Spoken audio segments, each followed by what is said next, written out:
Elia Myron tampil dengan keyakinan mutlak. Hanya dengan inkarnasi menjadi manusia, Tuhan Yesus tahu bagaimana rasanya penderitaan. Namun, keyakinan ini membuka celah besar. Apakah mungkin inkarnasi justru menodai kesucian Tuhan, bahkan menyerupai celah iblis yang bisa mencoreng kemuliaannya? Malam ini, Donditan hadir, membawa senjata tajam berupa ilmu Bible dan Al-Quran, siap mengupas habis argumen Elia Myron tanpa sisa. Hai teman-teman, video ini saya buat sebagai jawaban untuk orang-orang yang menganggap aneh mengenai inkarnasi Yesus Kristus, yang adalah firman Allah yang menjadi manusia untuk menyelamatkan manusia. Kerap kali mereka ngomongnya begini, orang-orang Kristen tuh aneh.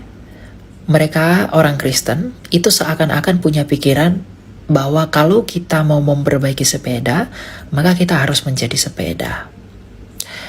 Nah, mereka dengan argumentasi itu berusaha menyanggah dan memandang aneh inkarnasi, bahwa mengapa Tuhan, firman Allah, harus menjadi manusia untuk menyelamatkan manusia. Nah, berikut jawabannya. Pertama-tama kita perlu mengetahui bahwa dalam teologi kekristenan, kita percaya bahwa manusia itu diciptakan menurut gambar dan rupa Allah dalam Kejadian 1 ayat 26. Dan gambar Allah itu siapa? Dalam Kolose 1 ayat 15, gambar Allah itu adalah Yesus Kristus itu sendiri yang adalah firman Allah.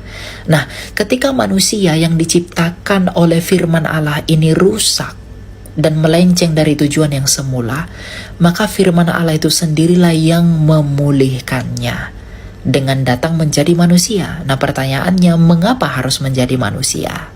Sederhananya begini, katakanlah saya menciptakan suatu karya di atas kertas ini, dan saya menciptakan karya saya menggunakan alat penciptanya, yaitu benda ini.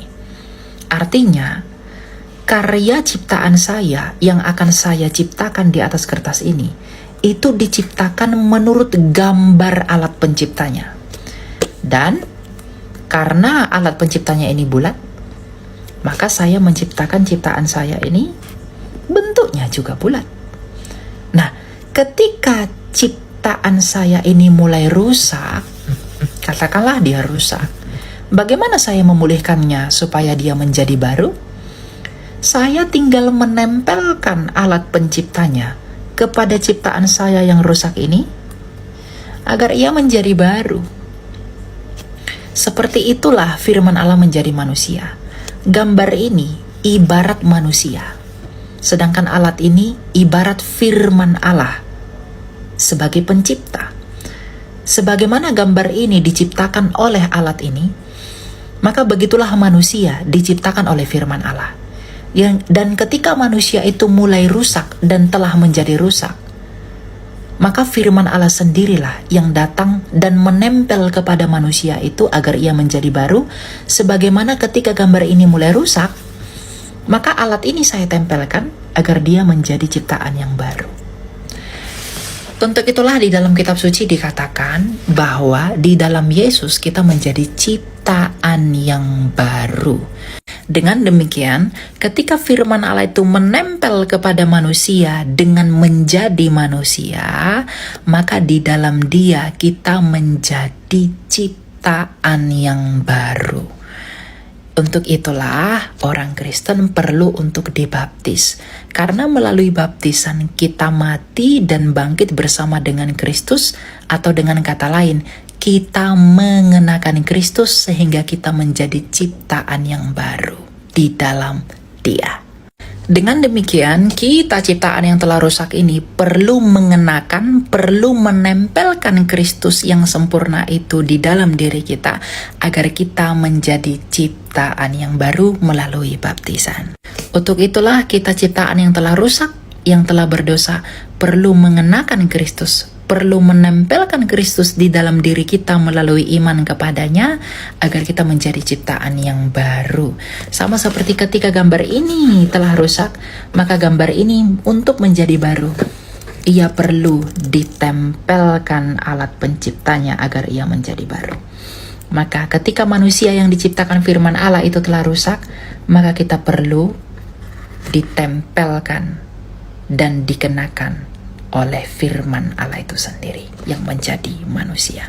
Karena di dalam kemanusiaan Kristus, maka kemanusiaan kita yang tidak benar ini akan dibenarkan oleh kemanusiaan Yesus yang benar itu. Demikian yang dapat saya sampaikan. Semoga ini membantu dan tidak membingungkan. Tuhan memberkati. Mereka kan kalau Tuhan itu kan bisa jadi apapun. Iya. Gitu ya? Iya, di Kristen mereka bilang Tuhan itu maha kuasa. Iya. Karena dia maha kuasa, makanya dia bisa jadi apa aja, termasuk jadi manusia. Oh. Itu Jadi membelah diri gitu. Udah multiplikasi. Iya. Jangan-jangan kan apa pemikiran saya nggak ngerti apa ya membelah diri kah konsepnya? Kalau di pemikiran gini, mereka bilangnya inkarnasi.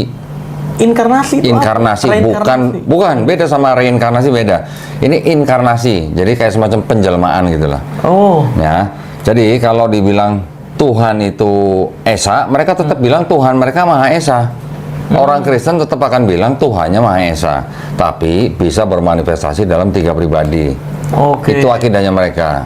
Iya, Ya. jadi ketika tadi Yesus ya, Nah. Yesus itu turun nih, berarti Tuhan ada 2 gitu.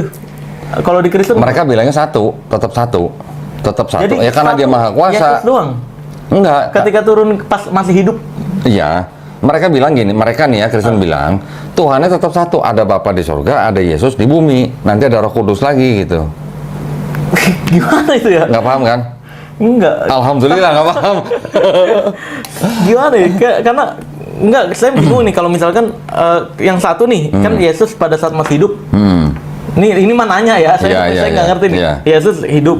Terus kan itu Tuhan tuh kalau menurut orang Kristen ya. Tuhan. Manusia juga. Manusia juga.